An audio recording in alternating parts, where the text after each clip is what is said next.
Yes, sir. You married into it. Hello mates, so I was rewatching No Country for Old Men, the 2007 movie by the Coen Brothers, based on Cormac McCarthy's book, and the famous coin toss scene came up.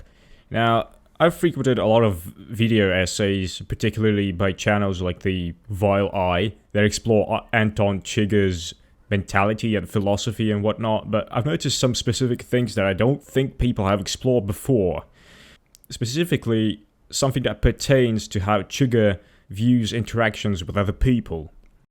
Based on what I've seen, most people kind of view this coin toss scene as a clear example of Anton's sociopathy and how transactional every death is to him. Like, he's willing to just kill a random person based on the result of a coin toss. Which the scene as absolutely is, I'm not denying that. But I'd also like to offer my take on it, just to kind of round out the picture, so to speak. It's obvious here that Anton hates meaningless conversation, and he specifically hates dishonesty, which the store clerk demonstrates in this scene clearly. But I have a feeling that Anton doesn't actually mind talking with people on its own. Anton freaking loves being intellectually and semantically dominant. Might be something else. I don't know. Will there? And he loves being intimidating. He's clearly aware of the effect that he has on people, and he likes to kind of play with his food in that sense. I think there's also a deliberate mirroring of Anton's... You're a bit foreign. In this scene, Anton is dealing with a weak and meek store clerk who has no agency and can't hold his own ground. He asserts himself by using that phrase as the man is stammering. A few scenes later, which are clearly set a couple minutes into the future in screen time and maybe an hour or two story-wise, Anton searches the motel or whatever it is for Llewellyn Moss and then goes to the reception desk. He repeats the same bloody question 3 times. Where does he work? Where does he work? Where does he work? First being blunt and direct and trying to intimidate, and then attempting to enable his weird charm that he has.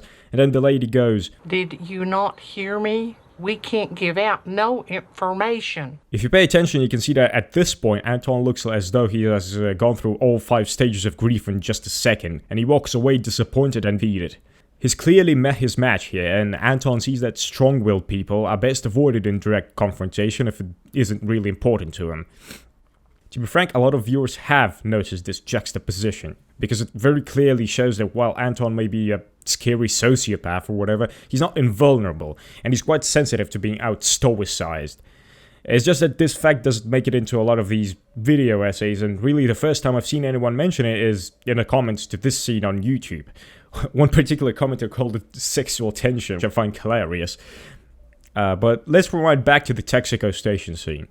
I'd like to direct your attention to Anton's expression here. First of all, the clerk cuts with his phrase, Don't getting any rain up your way? in the middle of a transaction, not answering Anton's question.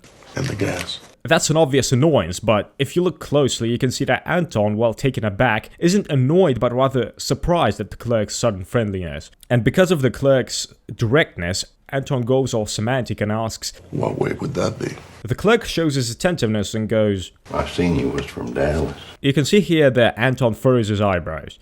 Now the conversation has veered into personal territory, and Anton is in the spotlight, which he obviously doesn't like. What business is it of yours?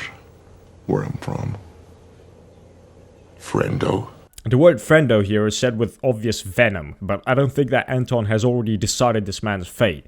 His expression is that of mild annoyance and more so curiosity. Perhaps this exchange might reveal some useful information to him. But I also have a feeling that Anton might not know much, if anything, about Dallas, considering his car, the one with the Dallas license plate, is a stolen one. I seen you was from Dallas. Is his oh shit moment. So Anton tries playing defensively in order to not have to think too hard about a convincing lie, displaying indignation with a personal question. However, it all instantly goes to shit when the clerk goes, I didn't mean nothing by it. Now, he obviously misconstrued Anton's response as him having taken offense, so he's trying to defuse the situation. But that's a weak phrase. So weak and so meaningless, in fact, that Anton has to repeat it. Didn't mean nothing. You can even see a hint of a smirk on his face. He wants to laugh at the ridiculous way the clerk is digging himself a deeper hole with each word. Is something wrong? With what? With anything? Is that what you're asking me? And also, Will there be anything else? You already asked me that. Some might find it odd and strange that Anton then asks him personal questions like, What time do you go to bed? and You live in that house out back. also. You married into it. But I think that at this point Anton has decided that this man is so far down the drain that he has to actually test whether his entire existence is justified or not. If you remember, one of the things Chigurh hates most is dishonesty. The store clerk demonstrates a dishonest friendliness and false interest in Anton's affairs, and then nervously lies about his closing hours. He wastes an incredible amount of time with meaningless questions and phrases, and yet again, he doesn't answer Anton's direct question. You married into it. And goes on his boring-ass tirade. We lived in Temple, Texas for many years. The coin toss itself is a decision-making device for Anton for sure, because by this point, he's absolutely certain, beyond a shadow of a doubt, that this man is useless and lives a meaningless life. So according to his philosophy, the man is as good as dead.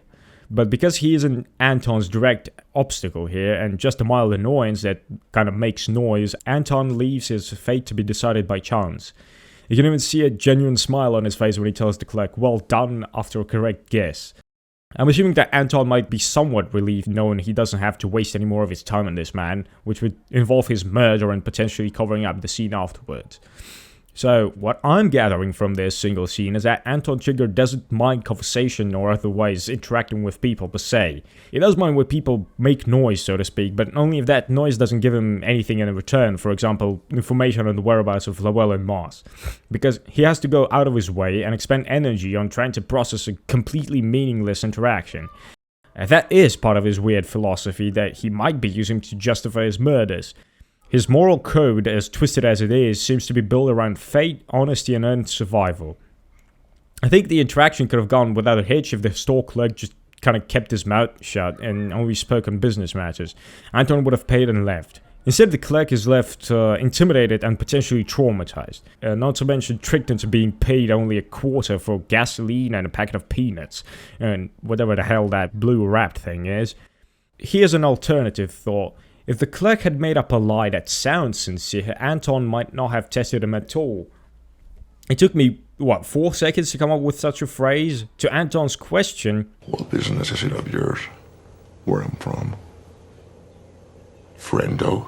the clerk could have responded by keeping his cool and saying something like, didn't mean no offense, my daughter lives down in Dallas and we haven't spoken in a while. I want to know if y'all been getting any rain these whole few months. Something that sounds like genuine interest and shifts the spotlight from Anton specifically. Because then Anton would see that this isn't just some random senseless small talk and the clerk is displaying real curiosity. He could have replied by lying about the rain or by doubling down on his privacy stance, paid for his purchase and left. That's it. That's how easy it is to not get on Chigurh's bad side. But instead, the store clerk fumbled his way into Chigurh's philosophy lesson and barely walked away. In Chigurh's world, meaningless words can be just as fatal as bad luck. The coin doesn't just decide life or death per se, it's a litmus test for whether a person deserves the time it would take to kill them or not. Anyway, that's all I've got for you today. Just because I've been rewatching this movie. P.S. I've got a new mic so you can expect further vlogs and whatnot to be of higher quality. I apologize for this one being a bit rushed and low quality. I'm kind of having a cold. Anyway, I'm currently working on a script for a book review and also working on my next animation on the side. So, yeah. Have a good one, mates.